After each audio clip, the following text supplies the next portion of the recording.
Hanggang ngayon, hindi pa rin makapag-move on ang Pilipinas sa naging resulta ng naganap na Miss Universe pageant sa El Salvador noong November 19. Lumabas kasi sa Instagram post ng Miss Universe El Salvador na kasama sa top 5 ang pambato natin na si Michelle D. Ang ilang minuto lang ay napalitan na nila ang nasabing post at ang Thailand na ang pumalit sa Pilipinas. Sigaw ng marami sa social media, ilabas ang resibo. #cookingshow. Sino-sino ba ang mga judge? Welcome to our YouTube channel, My Letter Piece. Please hit like, share and subscribe and hit the notification bell for more videos and updates.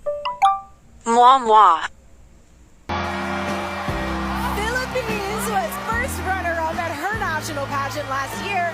Michelle D ayon sa isang netizen confirms she has won Gold Medal for Voice for Change, Spirit of Carnival Award, Miss Universe Top Fan Vote, Top in Swimsuit and Evening Gown. The big question is bakit nga di tayo nasama sa top 5? May kanya-kanyang paborito ng ba ang mga judges, at tila di napinansin ang halimaw na performance ni Michelle D. Sino-sino nga ba ang mga judges ng nasabing pageant?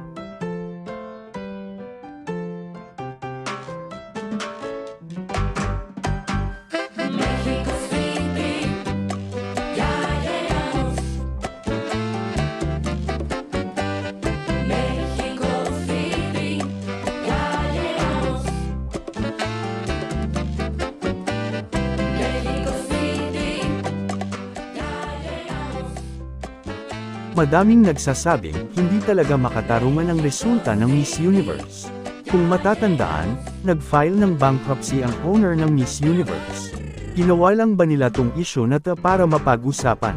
Sinadya bang hindi isama si Michelle D, dahil alam na lang magiging hype at pag-uusapan talaga sa social media?